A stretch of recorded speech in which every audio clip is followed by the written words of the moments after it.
I'm Alex Howard. And I'm Amanda Silver. And this is Dirty Laundry.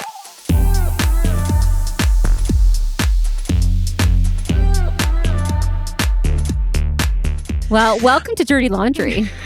We're so happy to have you here. And we loved being on your show. Was it last week? It was last week. Yeah. It was. It's a pleasure to be here. You guys are awesome. Thank you. Were like reeling the whole rest of the next day. It was a really fun episode. It was a fun episode. Yeah. So we're happy We don't often get to like really show off our professionalism because for the most part we have a guest in and they're the expert and our expertise is in interviewing them. And so it's always really nice when we get to go on someone else's show and like talk about our day job and like what we actually ask the do. questions and act. Yeah, exactly. It was it's really nice to fun. be on the other side of it. And now the shoe is super on the cool. other foot. So Yes. we are here. We're going to give you all the hard-hitting questions. Are So you ready? Are you Lindsay ready? Abernathy, welcome. I love your to Dirty last name. Laundry. It's so I know. cool. It's very cool. Well, Very, she's so like, cool. Look at her regal. cool hat. Very and regal last name. you think I could pull off this kind of hat? Yeah, it's very Ralph Lauren. Oh, Abernathy? Yeah, I don't It's know. like Vanderbilt's. Yes. Yeah, it's very like East Coast, Connecticut. Jinx. All right. We spent too much time together. All right. Yeah. Let's get down to business. Fine. All right. So, Lindsay, Yes. you are living in LA, but you started off in. Sorry, I have Canada. to stop the lies. Stop the lies. Uh-oh. Where are you living? I live in San Diego. Oh, okay. Okay. another I mean, close beautiful, enough. sunny I think better even town. than LA. Yeah, I think so. I love to go to LA. I was just there this weekend and I love to come back to I live in a town like 35 miles north of San Diego and like 20 miles south of Orange County. So we're like Okay. kind Oh, of I wow. live in a really tiny, sleepy, amazing beach town. That's so That nice. sounds so lovely. Do you surf or is that just like total cliche? I don't surf, but my partner does, and I'm considered a surf widow because Like the golf widows. Yeah. Exactly. Oh, that's so Yeah. funny. But isn't it like but at 5 I love a.m.? the beach. Like I love the water. Yeah. I'm happy. I'm happy to do it. I did it when I was younger, but you get out there and you're like, I don't know. Like I don't know if I need the head injury today. Right. I think it's a young man's game. It's a dangerous sport. It is. It certainly is. I tried it tie once yourself to this when I was in board that might Australia. smack you in the head. But I liked it. It was very fun. But it was not like I wasn't looking for a real adrenaline rush. I was just like, can I stand up Just on stay the board? Yeah. up. Yeah. Right. That was my goal. So, Right. but it was very Well, fun. and quite honestly, every time all of our friends come back from surfing, no one's was like, that was the most epic day. They're all pissed about the wave they didn't catch or the Right. guy that dropped in on them or whatever. So I'm like, are you happy when you come back from Yeah. this? Or like, Also Well, kind of similar to golf, where you come back and you're Yeah. like, oh, that Yeah, people hole complaining. 17 was so dumb. Yeah, he and- was so slow in front of me. And like, exactly. is this what you enjoy? This You is the chose to do this relaxing- activity? Yeah. for like 9 hours? Yeah, so for long. so long. I don't understand the 9-hour golf. That to me that's not like that's a not for me. 9 and wine. That's my sweet Nine spot. and wine 9 holes and just let's tuck Yeah. right in to the wine. to the wine. Yeah, pray. Anyways, okay, we digress. All right. But you started your life in Canada, which we're always so jazzed for fellow Canadians. Yes. So what took you to California? Work really. Which is interesting. My ex had a company and it was going to be sold to an area like kind of in Texas or I don't know. Somehow we were like, how do we get closer to California so that I can be in the film industry Smart. and then his business could be there. But what was wild is like we were living in Atlanta, which was the hub and still kind of is for film and TV. So one might say I was moved from most of my opportunities in order to be further controlled. But I mean, that's just my opinion. And then we were kind of north of LA in like Malibu area. And then there was like big fires happening. And then the conversation was like, hey, let's just go a little bit further south. I'm happy we did at the end of the day, like we're where we are. But it was really to get kind of closer to work opportunities as the kids got older. But like no one's driving to LA from San Diego for an audition, let me tell you. So I kind of was like, how am I here? Yeah. I love it. It's like my favorite move ever. I would travel to LA a lot from Atlanta. So I have a ton of friends here. It's a great creator hub. And so, yeah, that's how I'm here. Yeah. And then, I ain't leaving. No. And how many years ago was that you made that move? 4, 5, 6, 7, 8 years. 7, 8 years. 8 years? Yeah. A while. I'm trying to think of like when my older daughter is about to graduate university, Oh my goodness. and we moved here when she was just about to start high school. So Wow. yeah.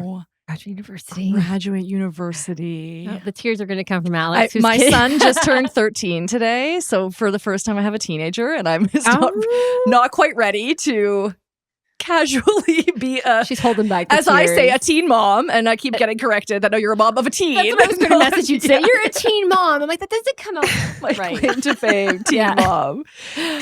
No, I'm the same way. I get so teary. Like anytime I think of like a milestone, like I'm always that like teary person on the verge of just like, oh my God, but like they're just this and like they're this. And yeah, I think about the graduation, which is coming up in a few weeks. And I'm like, oh my God, like, this is, how is she adulting? She's like a real human. Real adult. Yeah, that's real adulting. So let's go back to, before you became a podcaster, you moved to California with your ex-husband. Now you have 2 kids? I have 4 kids. I have 2 failed opportunities to make a marriage work. But they produced 4 amazing results. Okay. So 2 young kids. I have like kids in elementary school and then kids in high school and college. I love that. And then I have like, I'm like perpetual motherhood. I told my older daughter, I'm like, please, for the love of God, do not make me a granny before I get your brother out of like grade 2. That's all I ask. Like, wow. Yeah. Here's some condoms. Make smart choices. I know. I'm like, seriously, please. But that's a fun like age span. And for all the kids, how's their relationship? Like, what's the dynamic with such a large age gap? My kids are all super tight. So I don't know if it's because like my older girls, they're so sweet to each other. They're like best friends. And then there's another one in the mix who was like my ex's child. So like I consider her in that mix of the family. So we have like a big thing, but they get along really well. My 2 younger are super close. They all run in the same like friend circle. Nice. And then the kids are all very sweet to each other, like, which is amazing because I have enough shit going on. I don't need them like being pissed at each other.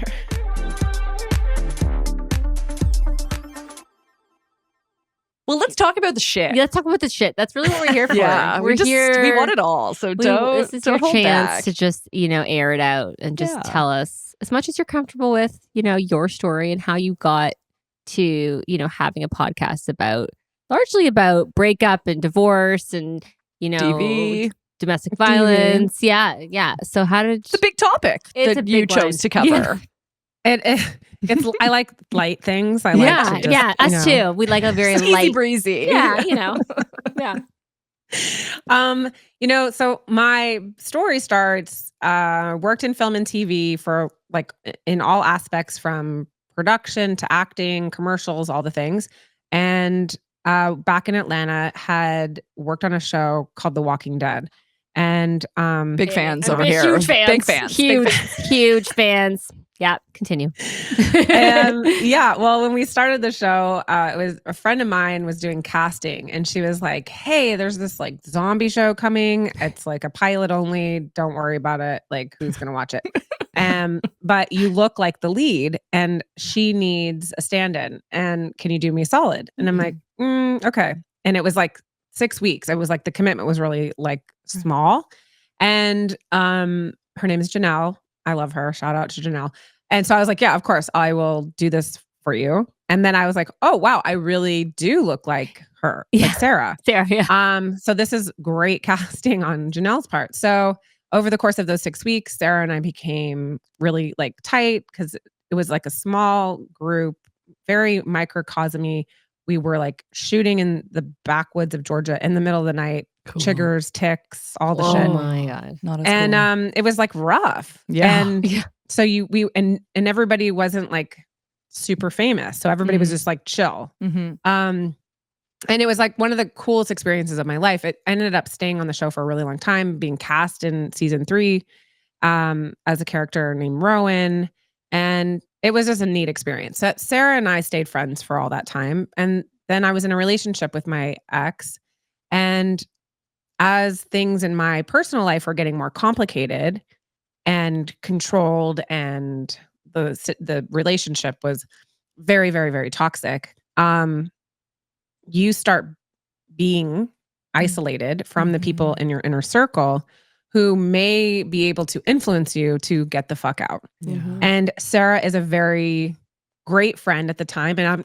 But as it happens, you just sort of like, you isolate yourself, you're being isolated. You don't want people to know. You're telling a lot of, like, let's be honest, lies about how bad your relationship is. And so it doesn't feel congruent or healthy to like be sitting with somebody that's so close to you and you tell them everything and then leaving out this like big chunk of shit. Yeah. And so I've realized looking back on it, like, yes, I was isolated. He was like telling me all my friends were horrible and shitty and my family was shitty. And so I was like, not that I believed it, but as I'm withholding, I start feeling very like worthless in this sort of way. Cause I'm like, I'm not being honest. I'm not being truthful. Like I like to be truthful, and now I'm not being truthful. It doesn't feel very good. So I'm just going to like pour myself into this life that we're doing. Yeah. Anyway, all this to be said, years and years and years go by. We're in Atlanta, and have kids. And so I have 2 kids like sort of back to back, and I stopped working. And the idea is you stay home, you raise the kids. I'm going to build a business, and this is our life, and it's going to be amazing. And I loved being home. Like, I would have chosen it one way or the other. Like, being a mom is so amazing. It's my favorite job. But what I wasn't considering, and in my situation, we acted as husband and wife. I used his last name, wore a ring, but we never legally got married. And there's a lot of speculation as to why on his part. But you think you're giving up your career. And like, I was on the biggest show in the world when I met him. My working opportunities were just getting better. Yeah. And there was like a lot of scripts that would come in, and he's like, oh, you're like kissing this guy? Oh, you're in a relationship with this guy? Oh, that's cheating. Like, actors are cheaters, and there's like slime of the earth, and you can't. I'm like, what the hell? The guy's probably gay. Anyway, and like, it's like implied. It's not real sex. Like, it just became harder to convince him that this wasn't how it was going to be. That, quite honestly, I just like gave up. Like, it's not worth it. We'll just do this another time. I'll explore it. I'll just raise the kids. But what happens is I'm not working. I'm not making money. And we were making a lot of money in our family. But so I always just assumed like, we're good. This is like our collective effort. What happens we moved to California. So we were in a state that was common law. We would have been common law. A separation would have been very easy. And then we moved to California, which has like abandoned common law. And now it's like this Marvin action, and it's like a lot more complicated to argue an implied marriage. I'm surprised to hear that about California. I feel like they're always so liberal and so open-minded, and I'm surprised. I mean, it could have been, honestly, if I had to do it all over again, I would not have hired a lawyer from a fucking billboard that had like brass knuckles, and oh my god, I can't. Sorry, okay, we should not laugh, but I just gotta give that a minute. Laugh because I'm gonna cry. Like, this was hindsight, right, is always so amazing, and I had never been through this before, like a situation like this where I'm like leaving in the middle of the night. Like, we'll get to that part, but like, I had to find an attorney. So, and I'm like, oh my god, like, and I'm in a trauma, and this is what I try to tell our listeners on Bitch is a Bad Word is, you are in a trauma response and you're not making clear decisions. You need help, and you need to understand the resources that are available to you are not always the best ones. So I just Googled it. They came up first. Then I learned, oh, someone was like, that's a sponsored ad. I was like, what the fuck does that mean? They're number one on the thing. And they're like, no, they paid for that. I'm like, no, I paid for that and all the money I've given them. And then I was like, had never seen these billboards before. And now I see them all the time. And I was driving to the airport, and I'm like, so it was like Christmas time, and the one said, ho, ho, ho, the wife's got to go. Oh And my that- God. And that spoke to you. You're like that. Yep, that's my guy. That's Yeah. my I was like, attorney. oh my Yep. God, that's my attorney. Fuck. And then, so at the time, like I was advised by this attorney that like, let's not talk about DV. It wasn't really reported. You don't, I know I see all the pictures. I see your testimony. I'm going to take your testimony. But for this case, let's just focus on child support because you're going to be making so much money in child support that we don't really need to worry about the implied marriage part. And what he asked me was, or what they told me was, this part of the fee is going to be X for the child support. And then this part to fight the implied marriage, the Marvin action, as it's called in California, is going to cost this. What can you afford? Looking back, like that's not a question I don't even think you're allowed to ask. No, I don't think that's appropriate. I think that's okay.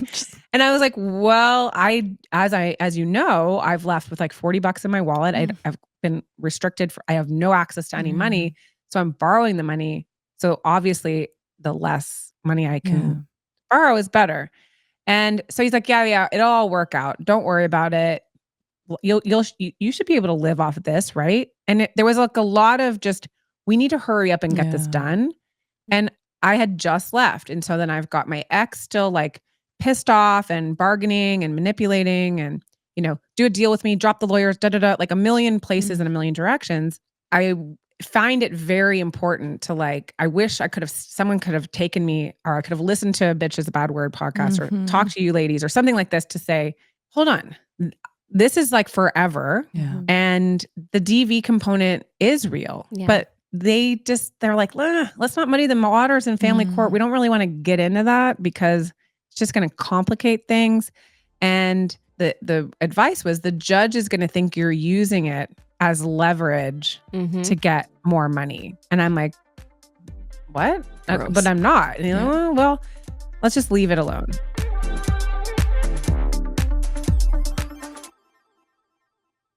That's how they view, I feel like it's the same across the board in the system, is that's how they view people who come forward with these domestic violence allegations. Well, you're just using it as leverage. You just want the kids. You just want the money. You just this, you just that. Or maybe there's just domestic violence happening and we need to actually pay attention.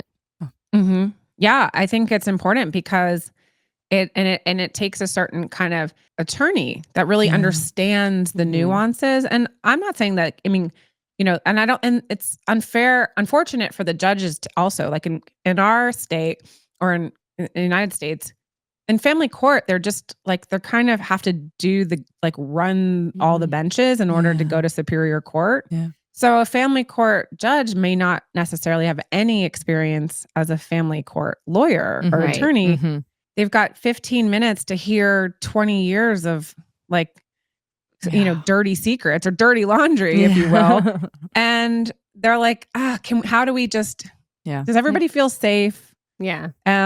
If you don't feel safe, we'll work that out. But on that side too, it's like, if you use an attorney to file a restraining order, and I was planning on it when I first left, they were going to charge me $7,000 to have it filed. I'm like, I don't, now I know how to do it all and go pro se.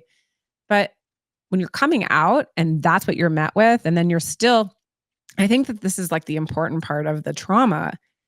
If you don't have kids together, a divorce is really kind of clean and like you can move on and you can do no contact and you can spend the rest of your life never thinking of that person again. Or if your kids are older. But if you have young kids, there's like, you're really like this juxtaposing like this part of your life and this part of your life, and it's not making sense. And you still want to be a good parent and you still want to be able to like imagine your life with the, this new life that you can like sit next to each other at a game or you can do this with each other. But like the reality is that like you have that moment and then you're like going back into family court and they're weaponizing anything that's happening and they're using it against you. And like, it's a disaster. It's a serious mindfuck because you don't want to disparage your children's other parent. You want to, because it's in their best interest to foster this relationship. But as you said early on, even in your relationship, it's nothing but lies. You know what the truth is, and you're constantly conflicted with how exactly to navigate this relationship, this separation, this co-parenting. It's this constant, as you said, juxtaposition, but even more, it's like a battle. It's like every single day is another battle where you are stuck right back, like you're immediately transported back into that horrible treatment, the trauma that still you've not even had a second to deal with because you're so busy trying to like deal with financials. Mm-hmm. So few people actually heal. And listen, the divorce is not the time to do the healing, but fuck, like, then when and how do you sort it out? Get by. You're just in survival mode at that point. And every time you have a court appearance or there's a legal letter or correspondence, you get brought back in. Yeah, just salt in the wound. It's re-traumatizing. Like it's re-traumatizing you every single time. I've learned it now, like PTSD. If when like I've gone back and forth between, okay, they seem like we can just get through this. Like I can heal. Like I'm okay. Like I'm in a safe place. Like I feel as years go by, I see it for what it really is. And I feel more empowered to, I don't carry any shame or guilt anymore about it. Because I'm like, I know what I did was right. I know I had to leave for the safety of myself and our family. And when that happens, if you don't go immediately no contact, which I didn't, the other person is still trying to manipulate you. They're still trying to get you back. So you fall in that like 1 in 7 return statistic. And it's real. And the financial abuse is real. And court abuse is real. And I experienced all of it. And like when someone has restricted your access to live financially, where else are you going to go? What are your options? They want you to come back. Yeah. And if you come back, I'll watch. I've never been sent like more memes about, rekindling relationships. I'm listening to shows. I'm getting better. I promise this. Like all the promises in the world will, they're trying to influence you to come back. We know that that's the cycle of abuse, right? So they're like, wow, they're actually changed. And I think I talked about this on your show. I'd like show up in court and I'd be like, maybe he's not so bad. Like he's a likable guy. Like, of course he didn't do this shit. You're like, no. You almost get fooled into dismissing your own false sense of security. Did that actually happen to me? And did that actually happen? Yeah. Well, and they love to they do love to mind fuck you, and they're like, well, you're an equal participant. No, I'm not an equal participant. I just put up with a lot of shit for a long time because we had like a family, and I was always like, I can't. For me, I can't be like divorced again. Like, Jesus, like, what's wrong with me? I just had a bad picker. Like, that's it. There's nothing wrong with me. Yeah. I'm like, I couldn't get over the fact that like I would be breaking up a family. And then forever, I was looking at it like, well, at least if I stay, I can control 100% of the kid's environment. I can manage the moods. I can figure out the shit, and I can kind of like, I can take it, the brunt of it. But what I realized now is the best thing to do is to leave and give 50% of a healthy environment, 50% of a loving place, 50% of no trauma, where your kids actually have an opportunity to come back and like recalibrate. Recalibrate. Recalibrate. And like they're so dysregulated in 100% of toxic and abusive shit that it's the best for them. And they're not going to see that at first. They're like, because they carry the scarlet letter too, right? They're like, oh, I'm a divorced family, and they're only a broken seeing, home. But it's like, hold on, that was a broken home. That was a broken. Now I call it a fixed home. Yes, because the home was broken. Yes, and now, long before anyone left, the home was very broken in that toxic environment. And now, at least part of their life is fixed, right? They have a safe place where they can sort of, detox, as one of our guests called it. They come home to the safer home and like a detox from their experience, and they need that. And you can detox. Like you can't be in. And I say this, it's like not just abuse, and abuse, as we're learning, isn't just physical. It is emotional, coercive, financial, all of that. If you're experiencing any of this, you are an abused person. And you can't show up for your kids as a person who's constantly being hammered by someone so toxic or abusive. So you really are becoming a better version to show up for your kids in a healed way. And you're not having like the chaos of actually having to manage somebody else's emotions or like responses to stuff or fighting constantly or whatever shit they want to fuck up, today. It's like, that's so hectic. And it's exhausting. You look at it going, okay, one of two things are going to happen. Or maybe a third thing. I mean, the worst thing could happen and somebody could, be seriously hurt or otherwise. But you're setting your kids up to believe that this is a normal relationship.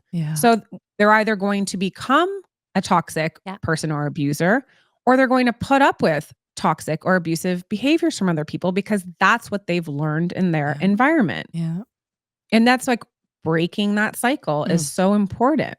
And not easy. Like, I think, we, in doing this show and talking to people, you kind of get a bit, not cavalier about the whole thing, but most guests that we interview have gotten out of that and they're past it and they're maybe not 100% healed, but they're definitely farther along on their healing journey. And so I like to just always pause and go, this is not easy. It is not easy to leave. It is not easy to stay gone. It is not easy to co-parent. It's so hard. And I think people that maybe are in it right now, that are really in the thick of it, need to know just how difficult it is to get out. And just how powerful that move is if you can stick with it.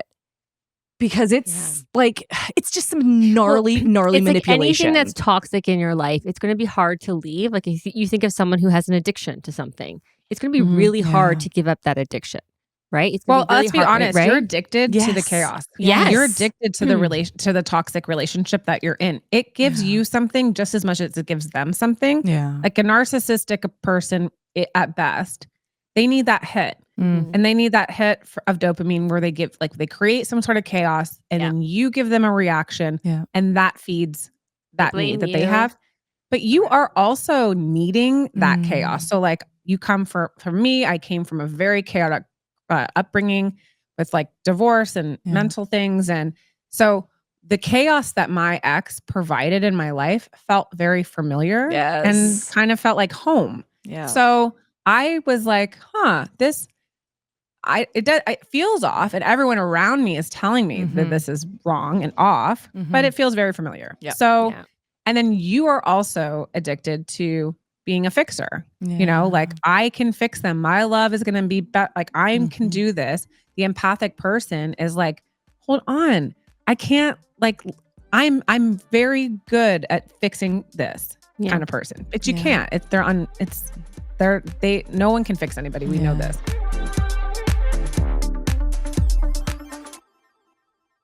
I think accountability for your part in the relationship is important, but that accountability doesn't just mean like, well, I laid down, so that's all on me and my bad. No, it's doing the sort of excavating of your past to go, oh, that's why I accepted that, because of the chaos of my family of origin, because I am extremely empathic and I want to make the world a better, like whatever that is, understanding it, I think in terms of your healing journey is just as important as saying, yeah, okay, it takes two to tango, but like follow that up with, and here's why.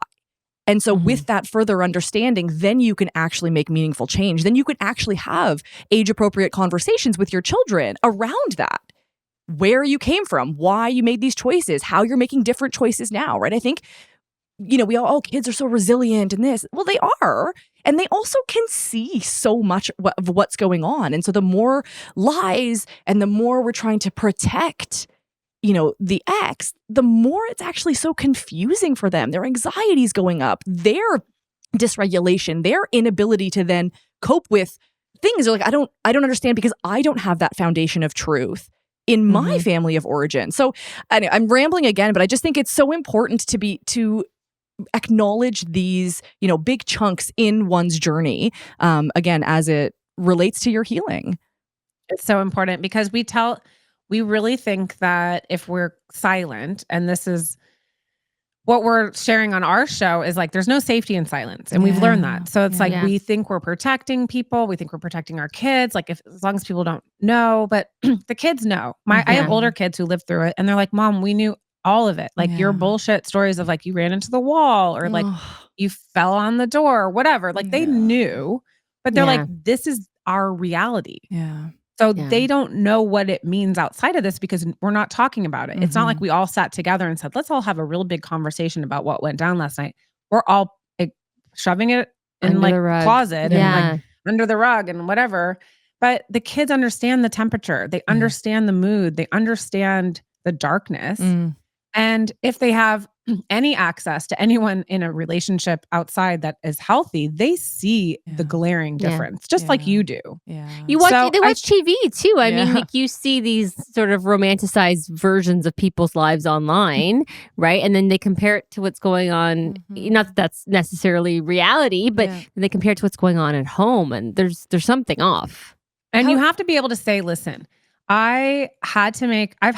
it's come up recently in a conversation where like even years later now they're asking questions. And I was told by my ex that I was the homewrecker. I left. I broke up the family. And it even came down even to like, why I shouldn't have $1 because I left the family. And, and all of that is true. Like that is yes, I did leave. Right. However, the reason why I had to leave is very important to this story. Yeah. And you can't just leave that out because it's convenient, like for your narrative. Yeah. I had to leave. And, I shouldn't have to suffer because I left and you're pissed off. And sort of like with the kids, it's like they ask, like, you chose to leave because you wanted to. So I know where they're being fed that. I know, I mean, like these types of toxic people love to spoil the water, right? Or like make like a toxic soup so that they can manipulate, right? Yeah. Their entire objective is power and control. So however I have to get power and control over everybody, and they unfortunately use the kids as pawns. Yeah. They use their kids as the, like the messengers, and like they come back with this stuff and you're like, oh, okay. And for a long time, I'd be like, well, that's just like, I'll explain it later. We'll get to that point. I'll explain. When you're older, we'll really have a sit down, but not now. And not now. And then the whole time they're sitting here like, none of this makes any sense. Yeah. And so I started telling my kids like, and some really fucked up things happened recently where I lost my kids for 22 days because this person lied. And I had to fight in family court to prove my innocence. And God bless family court and God bless our judge. Like he did the best he could under the information he was given, right? And I understand why the thing was granted on its face. But like in truth, I was like, wow, this is really fucked up. Yeah. So I didn't see my kids for 22 days. And that was like evil and the hardest thing we've ever been through. And we've been through some hard shit. And they were going through it. And so when we finally got back together, I was like, for 22 days, I'm like, what are they thinking? What is he telling them? Yeah. What they might like, I'm not allowed to go to their school, their games, their nothing. And no contact. So I'm like, holy shit. And they came home and they were like, Mom, we counted the days. Like today was day 17. Today was 18. And I was like gutted. And so I just finally decided, you know what? I have to be honest because this is the only thing that's going to save them from being manipulated by anybody in their life. Yeah. And so I just said, like, this is what was told and to the judge. Does that seem true to you? And they both said no. And one of them knew, like everyone knew it wasn't true, just because of situations that like had gone down that like maybe my ex didn't realize. Like the kids had known some information of where I was actually going to be on this alleged night. But it came down to like, know your truth, right? Yeah. So does this feel true to you? Does that seem like something I would do? Does it seem like, and then they were both like, well, no. Okay, then that's the truth. Like, like sit in your stomach. And so then I started saying things like, okay, like look at Mom's hot pink shirt. Isn't this so cute? And they're like, but it's black. Yeah. Okay, that's the truth, right? So someone's going to tell you shit all day long. Yeah. They're going to tell you that the sky is, orange, and they're going to tell you that the ocean is purple, whatever. But like, you need to sit in yourself and feel the feelings of truth. Yeah. So that we can avoid the manipulation. Well, and really, so- this is parenting. Teaching our children how to have critical thinking is our really quite important job, especially in this world of misinformation, disinformation. Anybody can put anything online. Right. You know, just you posing the question versus inundating them with your evidence and your facts and your truth. It's like, what do you guys think? But to having have the faith that they can see it, that they will know what the real truth is. But to have to do it with your parent, like it's one thing to say, okay, you know, what you see on TikTok isn't real, or what you see on YouTube isn't real. We have to talk about what's real versus what's not. When it's your parents, the people that you are supposed to just, you know, default to and believe and put all your trust in. And one parent is saying one thing, one parent is saying the other. Yeah. That's really hard for kids to process. Very hard, especially again, depending on age. Yeah. Yeah. Yeah. And it's not fair to them because it's like, these are the two people that are like meant to love you unconditionally and be your protectant. Yeah. And when they are at odds, that's hard enough. So when one is like saying something completely like, you know, so they're always like, okay, well, I'm like half mom, half dad. So like if dad thinks something's wrong with mom, he like something feels inherently wrong with me. If mom thinks something's wrong with dad, like I feel like there's something wrong with me. So like I tried for a long time to just sort of say like, yeah, he like dad's whatever, great. Like I don't talk shit in our house. But when things like this kind of came up and then the questions of like, mom, you chose to leave, you wanted to leave and they're crying. And I'm like, I had to leave. Yeah. And there's a big difference. I didn't want to leave you. Yeah. I didn't want to leave your like siblings, but I had to go and because it wasn't safe anymore. And it's not safe for the kids. Yeah. So I think like going back to what you said about, you know, women listening to the show and your show and our show and all the things that like, if you're feeling like you're in a toxic or abusive relationship, or you know you are, and this like feeling of hope is there. Like the hope part is like, we need to stop talking about that because it's just fucking hard. Yeah. And you need to know that it's hard, but you need to know that you can do hard things. Yes. And there's support for you, but like leaving and not coming back. I left many times and it would be like for a couple weeks or like a weekend or whatever. And I'd always be manipulated back. And like a lot of times if you have kids, oh, you're a kidnapper. You can't take the kids. You can't, you know, but I'd be like nursing. I'm like, well, I have to take the baby. But like, there's a lot of shit and the abuser is going to play the game as better than they've ever played it before. And they're going to like wormhole you in your brain and to convince you that, you know, you're the problem or you're part of the problem or it'll get better or whatever. And none of that is real. Yeah. The best thing you can do is the hard shit. And I have to say this all the time because the most dangerous time for a woman to leave is like when she tells her partner she's leaving. Mm-hmm. So we very strongly encourage you not to have that conversation in person. At the best of a breakup, why are we having conversations in person? Because you're just going to end up like in bed with them. When they're like, let's just fuck one more time. And then we'll I love that. break up Inevitable. It's just going to happen. This is I'm just going to end up in bed with them. What are you going to do? We're gonna there's the bed. Might as well.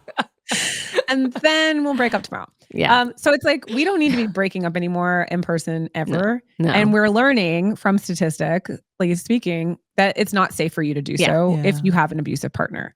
So you're going to trigger them and you could enrage them. And in that part, it's just not worth it. So we support having a safety plan, leaving, you know, if you don't have a safety plan, that's okay too. I didn't have one. I just made the decision to go, but get somewhere safe and then you can say, I'm leaving you.